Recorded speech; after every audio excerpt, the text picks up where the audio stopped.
శ్రీ బుచ్చిబాబు శివరాజు వెంకట సుబ్బారావు గారి సాహిత్య వ్యాస 30వ భాగం 15/11/20 టిఎస్ ఎలియట్ అని ఆయన గురించి చెప్తారు. ఎలియట్ రచనలో నేను మొట్టమొదట చదివిన గ్రంథం కవిత్వ ప్రయోజనం విమర్శ ప్రయోజనం. 1942లో ఎంఏ డిగ్రీ పరీక్షకు సిద్ధమవుతున్న రోజు. అది పాఠ్యభాగం. ఆంగ్ల సాహిత్యం రొమాంటిక్ కవులుగా ఎంచబడే వర్డ్స్వర్త్, షెల్లీ, కీట్స్ల కవితా రీతుల ప్రధాన విషయం. ఈ కవుల గురించి ఎందరెందరో విమర్శకులు వ్రాసిన వాటిని చదివారు.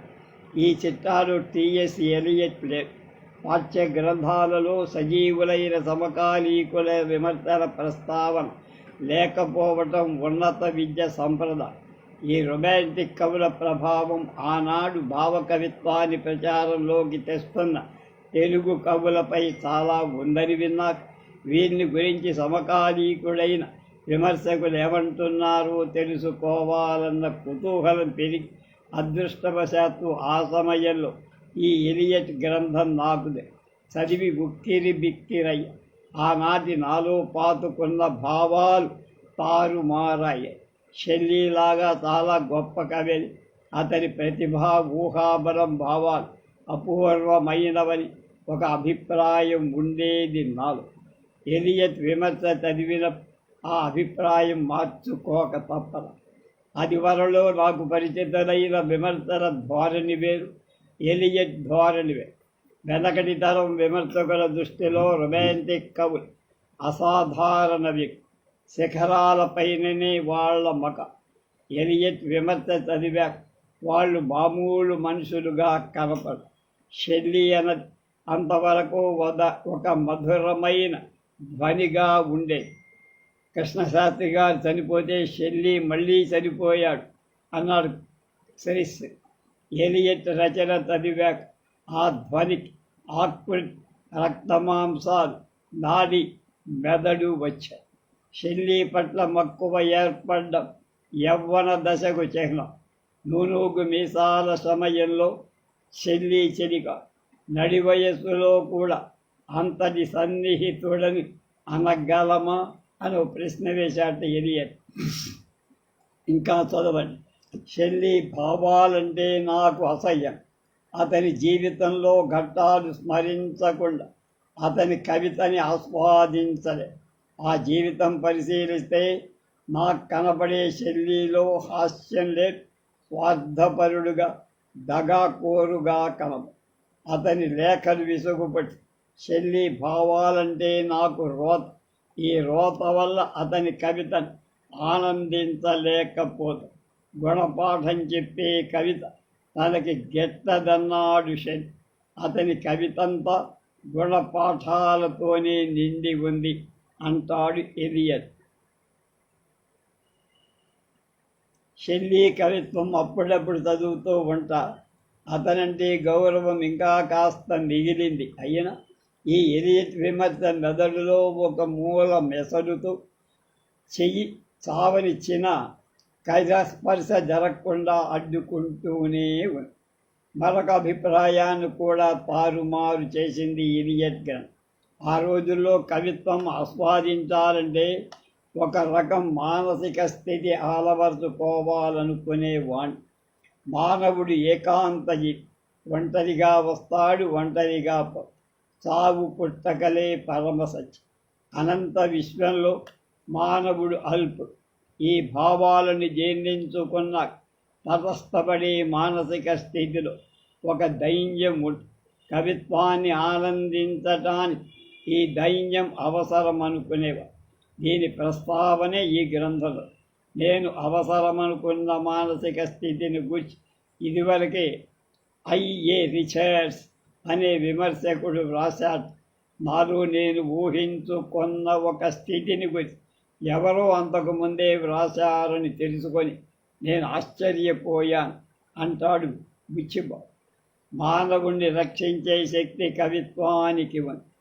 ఈ ప్రయోజనం సాధించాలంటే మనం ఒక మానసిక స్థితిని అలవాటు చేసుకొని ఆ మనస్సుతో కవిత్వాన్ని చదివి ఆనంది.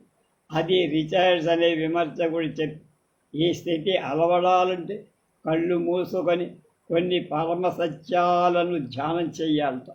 ఆ పరమసత్యాలు వాటిని గురించి ఎలియట్ వ్యాఖ్యానం పొందుపరుస్తారు. ముందు రిచర్డ్స్ సూత్రం, తర్వాత ఎలియట్ వ్యాఖ్య. మానవుడు ఏకాకి ఒంటిగా కూర్చొని పరిస్థితులు వక్రించిన దిగులు పడ, ఎక్కడికో దూర తీరాలకు పారిపోయి ఏకాంతంగా గడపాలన్న తృష్ణ రొమాంటిక్ కవుల్లో కనిపిస్తూ, దేని నుండి విడగొడితే మానవుడు ఏకాకవుతాడు? మానవుడి ఏకాంత జీవితం అంటే ఏమిటి? దైవాన్ నుండి మనిషి విడిపోయినందువల్ల అతను దుఃఖిస్తున్నాడన్న క్రైస్తవ మత సూత్రమా? 2. జనన మరణాలు, అందులోని వైఖరి. మరొక విధంగా మానవుడు జన్మిస్తాడు, చస్తాడు అని తెలిసి ఉంటే తప్ప అందులో వైచిత్రి ఏముందో నాకు తెలియదు. ఇది మనం అనుకునే శ్మశాన వైరాగ్యం లేక ప్రసూతి వైరాగ్యం. 3. అనంత విశ్వ.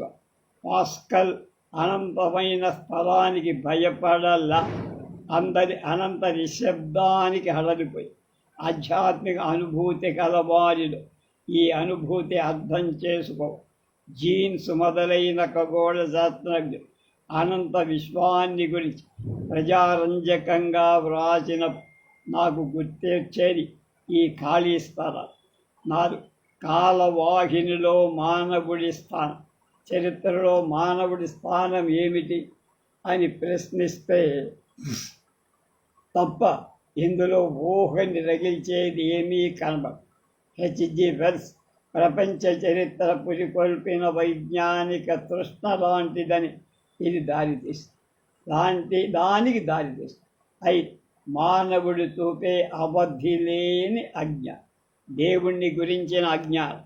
నాకు కొన్ని విషయాలు గురించి ఏమీ తెలియదని తెలుసు, కానీ ఇందులో సూచితమైంది మానవుడి అజ్ఞానం, వ్యక్తుల అజ్ఞానం కాదు. ఈ 5 సూత్రాలు రగిల్చే ఉద్రాయికాన్ని నేను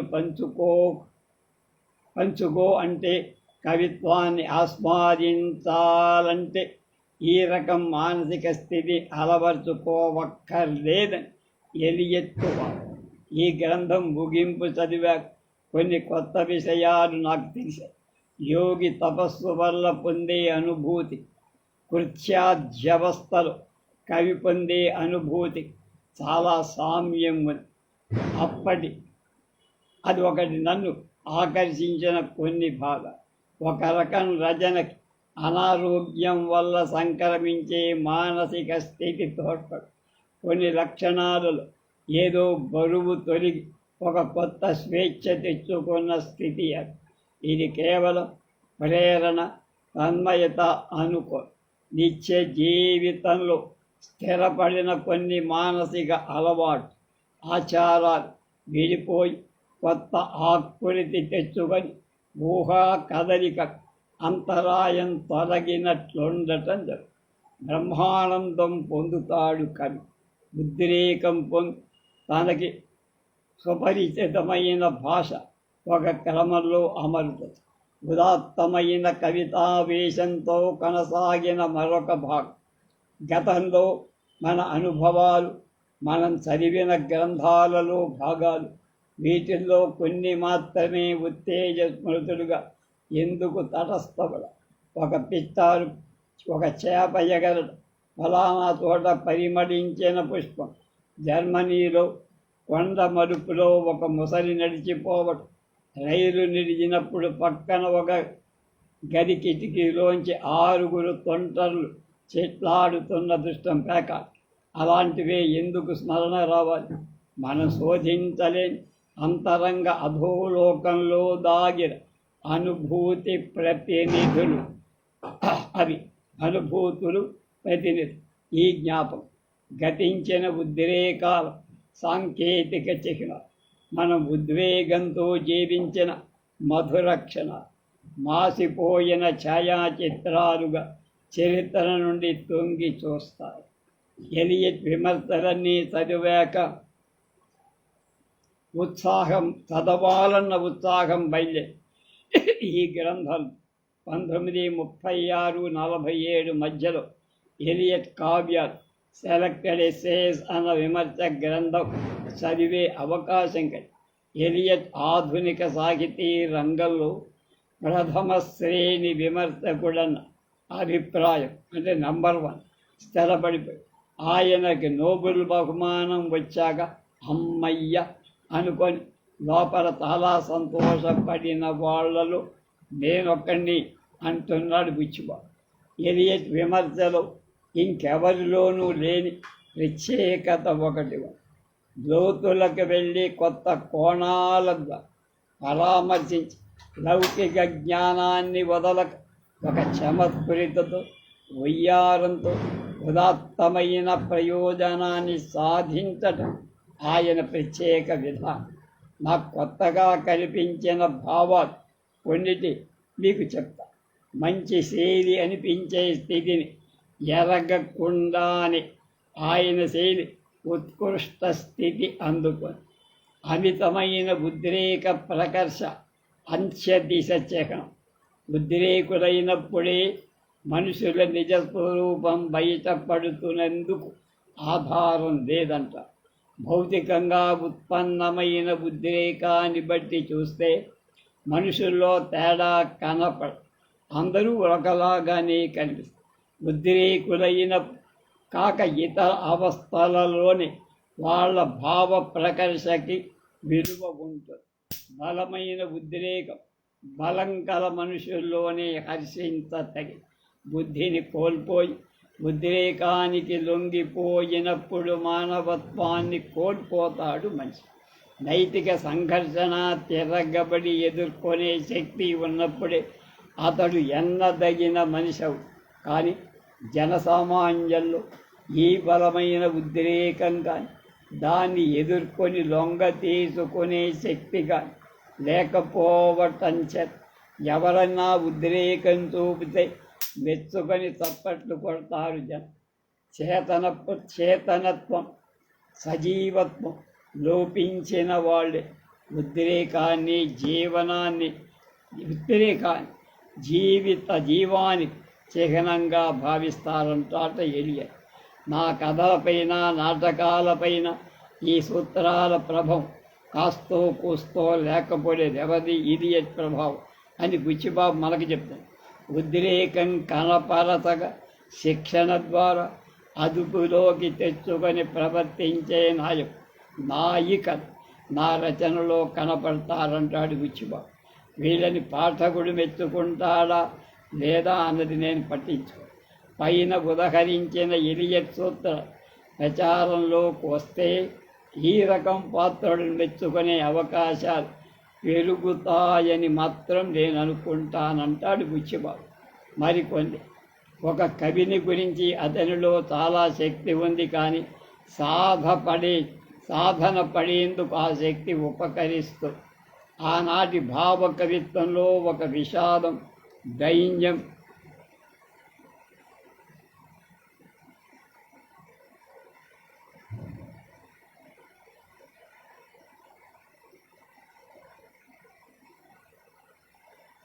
దుఃఖం ఉండేవి. అవి రొమాంటిక్ కవిత్వపు ఛాయలు. ఈ విచారానికి కారణమేమి? మానవుడి కోరికలకి అనువైన సంబంధ బాంధవ్యాలు మనుషుల్లో లేవు అన్న జిజ్ఞాస. కవితా వస్తువు అవటం ఒక్క, మానవుడికి లభ్యమవని వాంఛలు కానీ మరో రకం వాంఛలు ఉన్నాయని గుర్తించకపోవటం మరొక. తనంతట తను స్వయంగా అనుభవించి కొన్ని సత్యాలు కనుక్కోవడంలో ఉంది ఈ బాధ అంటాట ఎలియట్. ఇంకోట మనుష్యులం అయినందుకు మనం మంచో చెడో ఏదో ఒకటి చెయ్యాలి.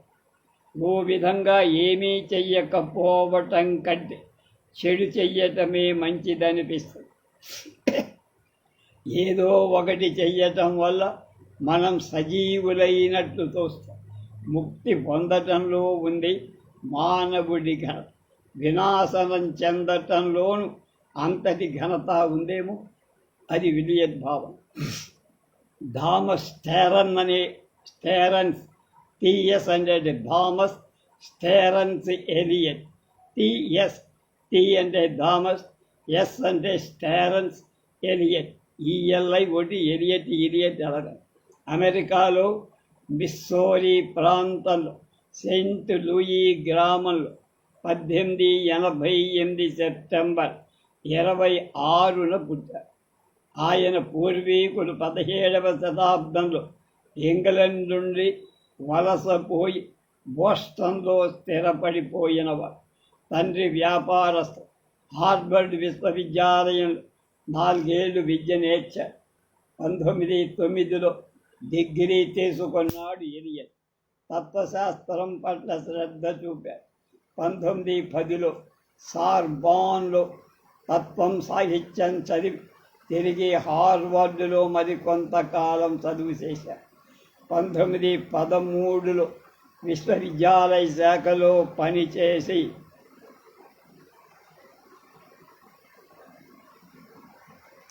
జర్మనీలో తర్వాత ఆక్స్ఫర్డ్లో ఉన్నత విద్య నేర్చారు. 1915లో పెళ్లి తర్వాత ఇంగ్లాండ్లో స్థిర నివాసం ఏర్పరచుకొని అక్కడే ఉండి కొంతకాలం ఉపాధ్యాయుడిగా తర్వాత బ్యాంకులో కూడా పనిచేశారు. 1917లో ఈగోయిస్ట్ అనే పత్రిక సహాయ సంపాదకుడు, తర్వాత క్రైటీరియన్ అనే పత్రిక సంపాదకుడుగా 10 ఏళ్ళు పనిచేశారు. 1917, 20 మధ్య 3 ఏళ్ళు రచన మొదలుపెట్టి ఖండకావ్యాలు రాశారు. 1922లో బీడు నేల లేక భూసర క్షేత్రం వేస్ట్ల్యాండ్ అనే గద్య కావ్యం ఫ్రీ వర్స్ అంటారే వెలువడి దీనితో ఆధునిక కవితా ఉద్యమాన్ని మార్గదర్శకుడుగా నాయకుడుగా ఎలియట్ కీర్తి ప్రభావం పెరుగుతూ వచ్చి ఇవాళ ప్రపంచ సాహిత్యంలో అగ్రశ్రేణి కవిగా స్థానం స్థిరపడి 1927 బ్రిటిష్ పౌరుడిగా పౌరసత్వపు హక్కులు పొందారు. 1920 నుండి ఫేబర్ ప్రచురణకర్తల సలహాదారుడిగా ఉన్నారు. 30 నుండి గేయ నాటకాలు రచించడం మొదలుపెట్టారు. మర్డర్ ఇన్ ది కెథడ్రల్ అని 1935లో కాంటర్బరీలో ప్రదర్శించారు. ఈ నాటకం ప్రేక్షకుల్ని బాగా ఆకర్షించారు. మరి 4-5 నాటికలు గేయ నాటికలు రాశారు.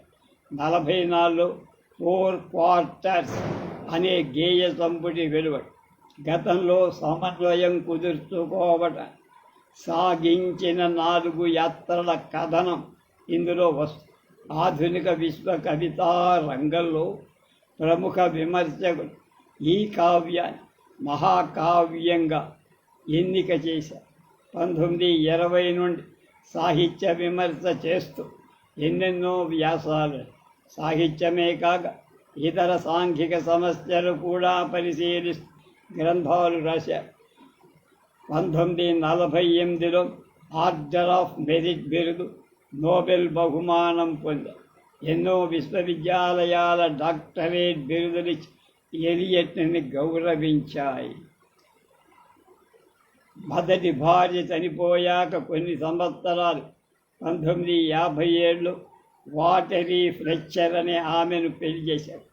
56లో ప్రచురించిన కవులు కవిత్వం ఆన్ పొయట్రీ అండ్ పోయట్స్ అనే వ్యాస సంపుటి ఈ వాలేరీకి అంకితం ఇచ్చారు. 1965 జనవరి 4న కీర్తిశేషులయ్యారు. సాహిత్యం పట్ల ప్రేమానురాగాలున్న వ్యక్తులెందరూ కంట తడిపెట్టుకున్నారు ఎలియట్ అస్తమించినప్పుడు. కానీ చిత్రం ఏమిటంటే 1949లో ఎడింబరోలో అంతర్జాతీయ ఉత్సవాల సందర్భంలో ఎలియట్ వ్రాసిన నాటకాన్ని ప్రదర్శించినప్పుడు ప్రతి వాళ్ళు చెప్పుకుంటున్న ఈ ఎలియట్ ఎవరండి అన్నట్ట ప్రేక్షకులలో ఒకరు. ఎలియట్ రచనలు చదవకపోయినా కూడా ఆయన పేరు ఎంతో చలామణి. 1930 నుండి వెలువడుతున్న ప్రతి గ్రంథంలో ఎలియట్ ప్రస్తావన ఉండి తీరింది. సాహిత్యం గురించి ఎవరు ఏది వ్రాసినా ఎలియట్ నిర్వచనాన్ని ఉదహరించకుండా, ఎలియట్ ఏమన్నాడు చెప్పకుండా ఏ విమర్శ సాగల. తెలుగులో కూడా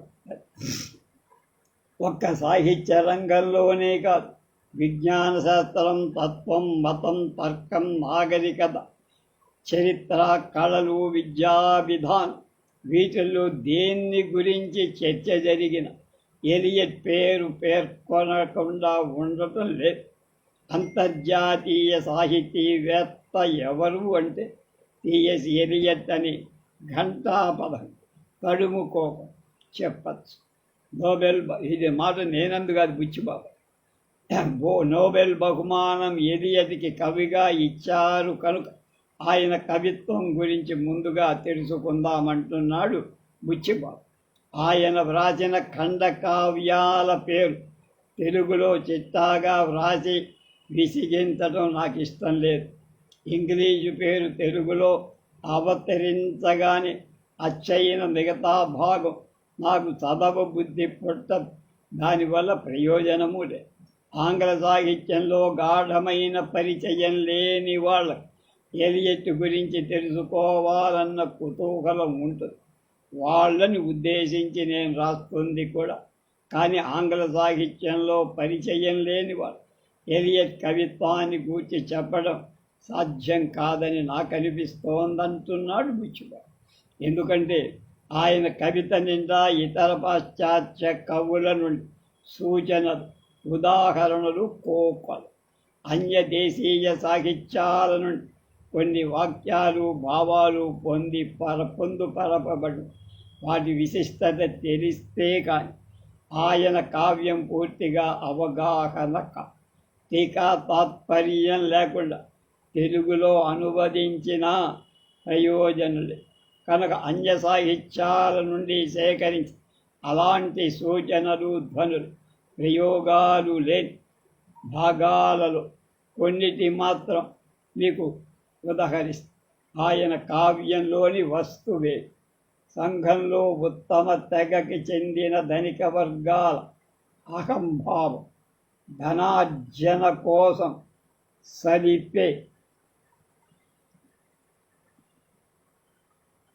కుతంత్రం, కాలక్షేపం అవక వెర్రిపోకడలు పోయిన స్త్రీ మనస్తత్వం, నాగరికతలో తాత్కాలిక భౌతిక లౌకిక పురోభివృద్ధిని అన్వేషించే వాళ్ళ హృదయాల్లో కరడు కట్టుకుపోయిన నైరాశ్యం, అసంతృప్తి, మనశ్శాంతి, ఆధ్యాత్మిక అనుభూతి ఏమిటో తెలియక పట్నాల నాగరికత పెంపొందించటం కోసం ప్రబలిన సంకుచిత ప్రాంతీయత, స్వార్థాల సంఘర్షణ నుంచి బయలుదేరే యుద్ధాలు, మానవత్వ పతనం, ఇవి ఎలియట్ కావ్యవస్తు. కాఫీ చెంచాతో నా జీవితాన్ని కొలిచి వేశాందే ఎలియట్ కవితాశైలి లక్షణాలేవి. ఒకే పాదంలో అందమైన దాన్ని, వికృతమైన దాన్ని కుదించను. ఉదాత్తమైన భావాన్ని, చౌకబారు మాటని ఒకే చోట ప్రవేశపెట్ట. ఊహాబలంతో, ఉద్వేగంతో భాష సాగి అద్భుతమైన కవితా ఆవేశం రేకెత్తే సమయంలో దాంతోపాటు ఒక సాధారణ చమత్కృతి విసరు. అవి ఆయన కవిత్వ లక్షణం. నేను ముసలివాణ్ణైపోతా, పంట్లాల చివర్లు మడిచి తొడుగుతానులే. మనకి దిట్టెట్స్ లాగా ఇప్పుడేమో కొత్తగా హైకూలో చేయాల. 4 అయింది, నీ గది తలుపు మీద నెంబరుంది, జ్ఞాపకం లేదా? తాళం చెవి నీ దగ్గరే ఉంది. మెట్ల మీద ఆ దీపం ఒక గుండ్రని వెలుగును మోపుతో మెట్టెక్కు. పరుపు సిద్ధంగా ఉంది. గోడని టూత్ బ్రష్, తలుపు దగ్గర జోళ్ళొదిలై పడుకు. జీవితానికి సిద్ధపడు. చివరి మారు కత్తిని గుచ్చి తెప్పడు. ఆధునిక విజ్ఞాన శాస్త్ర పరిజ్ఞానానికి సంబంధించిన ఉపమానాలు, ఉదాహరణలు సంప్రదాయ కవితా రీతులతో మిళితమై ఉంది. బస్తీల వీధుల్లో లేచే పొగను గురించి ఈ వర్ణన బాగా బాగుంటుంది, తనకిష్టమంటున్నాడు చెప్పబోయే ఎవరు బుచ్చివ. కిటికీ అద్దాలపై తన మూతిని రాస్తుంది పసుపు పచ్చ పొగ. సాయంత్రపు మూలల మీద తన నాలుకను ప్రసరింపచేస్తుంది. మురుగునీటి సరస్సు మీద క్షణం నిలిచి వంటింటిపై చూరు నుండి మసిని తన వెన్ను మీద సోకనిచ్చి ప్రకారం దాటి ఒక్కసారి గెంతి అది అక్టోబర్ మాసం నాటి చల్లని రాత్రని గ్రహి ఆ ఇంట్లో ముడిచిపెట్టుకొని నిద్రపోయింది. అది లేచేందుకు బోలెడు వ్యవధి తొందర పడకండి అని హెచ్చరిస్తుంది. హత్యకి సృష్టికి బోలెడు వ్యవధి ఉంది. తింటున్న పళ్ళెంలో ఎత్తి పడేసే చేతులు తగినంత పను. నీకు నాకు బోలెడు వ్యవధి. 100 అనిశ్చయాలకు, 100 దృశ్యాలకు, పునర్విమర్శలకు. ఇది టోస్ట్ టీ తీసుకునే ముందు జరపొచ్చులే. ఆ గదిలో మహిళలు మైకెలాంజెలో గురించి మాట్లాడుతూ వస్తూ పోతూ ఉన్నారు. కొన్ని వింత ప్రయోగం. మూలలకి నవ్వింది. చందమామ జ్ఞాపక శక్తి పోయి రాత్రుళ్ళు పరిభ్రమించే పరిమళం ఆమె ఒంటిగా ఉంది. మూసిన గదులలో ఆడవాసన బాధ్యత ఎరగని గర్భంలోని పిండంలాగా అతడు నవ్వుతున్నా. సూర్యరశ్మిని నీ జడలో అల్లు వైహాయస నిచ్చి బల్ల మీద పడుకోబెట్టిన రోగికి మళ్ళీ ఆకాశం కింద పడుకున్న సాయంత్రం వేళ షికారు పోదాం. నూనెని తారుని చెమట్లుగా కారుస్తోంది. ఎలియట్ కావ్యాలన్నిటిలో గొప్పది కాకపోయినా ఈ వేస్ట్‌ల్యాండ్ అన్న కావ్యం పొందిన ప్రచారం మరే కావ్యం పొంద. అది వెలువడినప్పుడు మాకేం అర్థం కాలేదన్నా. 30 ఏళ్లుగా వ్యాఖ్యానాలు వెలువడాక అందరి ప్రాశస్త్యాన్ని విపులీకరించగలుగుతున్నారందరూ. ఈ కావ్యం నిండా ఇతర సాహిత్యాల నుండి భాగాలు, మాటలు, సూచనలు ఉండటం మూలాన వస్తువు ప్రాచీన మానవ జాతుల గూర్చిన గాథలను పురస్కరించుకొని సమకూర్చబడినందున ఎలియట్ ఈ కావ్యం చివరిలో ఆయా భాగాలలో వాడిన పదాలకు అర్థం చెబుతూ ఒక వివరణ పట్టిక కూడా ఇవ్వాల్సి వచ్చింది. 17 పుటాల కావ్యాన్ని 7 పేజీ 17 పేజీల కావ్యాన్ని 7 పేజీల వివరణ పట్టిక. అందులో అలా చెప్పుకుంటాడు ఎలియట్. ఈ కావ్యం ఆకృతి, సాంకేతిక పదజాలం చాలా బాగు. ఎస్సీ వెస్టన్ అనే ఆమె వ్రాసిన ఫ్రమ్ రిచువల్ టు రొమాన్స్ నుండి సేకరించబడి నా వివరణా పట్టిక కంటే ఆమె పుస్తకమే ఈ కావ్యంలోని అర్థాలను స్ఫుటంగా పరామర్శించగలదు. కాబట్టి అందులోని అర్థం పూర్తిగా అవగాహన చేయదలుచుకున్నవాడు ఆ గ్రంథాన్ని చదవమని చెప్పారు. కావ్యం స్వయం ప్రకాశకంగా ఉండాలి. అందరి అర్థాన్ని గ్రహించడానికి మరేదో చదివే అవసరం రాకూడదని ఈ పద్ధతి ఆనాటి విమర్శకులు దుయ్యపట్టి కొందరు అందరి మాటల అర్థాలు, వాటి వెనక ఉన్న గాథలు వెతుకుతూ పరిశోధనలు కూడా రాశారు. ఇవేవి ఆ కావ్యం అందచందాల అవగాహన తోడ్పడనందున ఈ పద్ధతిని నేను 5 సార్లు అమెరికా వెళ్ళి 5 సార్లు ఎలియట్ పుస్తకాలు ఆయన మీద రాసిన విమర్శలు చెప్తే చదివా. ఆయన చెప్పిన ఇందాక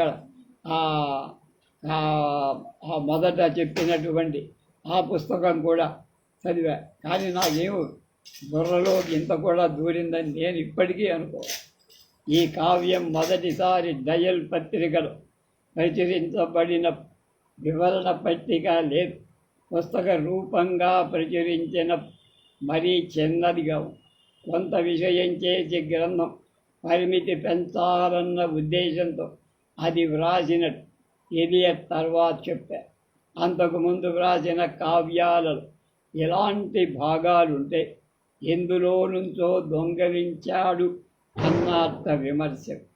ఇప్పుడు విమర్శకులు అలా అనకుండా ఈ వ్యాఖ్యానం వ్రాసినట్లు కూడా చెప్పుకున్నాడు. ఇదే ఇంకా ఇలా వ్రాశాడు. తన పట్టికను గురించి 17 పేజీల కావ్యంలో 7 పేజీల పట్టిక రాశారు. దీనివల్ల కొంత అపకారం జరిగి ప్రతివాడు సాహితీ శోధకుడినంటూ చలామణి అవ్వడం జరిగింది. ఇప్పుడు నేను వాటిని తొలగించినా లాభం. ఆ వివరణ చిట్టాకున్న ప్రచారం పలుకుబడి అసలు కావ్యానికి కూడా లేదేమో. ఈ కావ్యాన్ని కొన్ని అందులో వివరణ చిట్టా కనపడకపోతే పాఠకుడు ఆ పుస్తకాన్ని ఇచ్చేసి సొమ్ము తిరిగి ఇమ్మని కూడా అడిగే ధైర్యం ఉంది అన్నారు.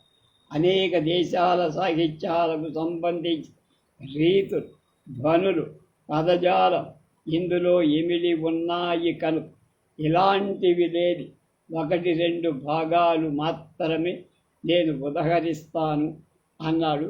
అది ఏం చెప్తారో రేపు తెలుసుకుందాం.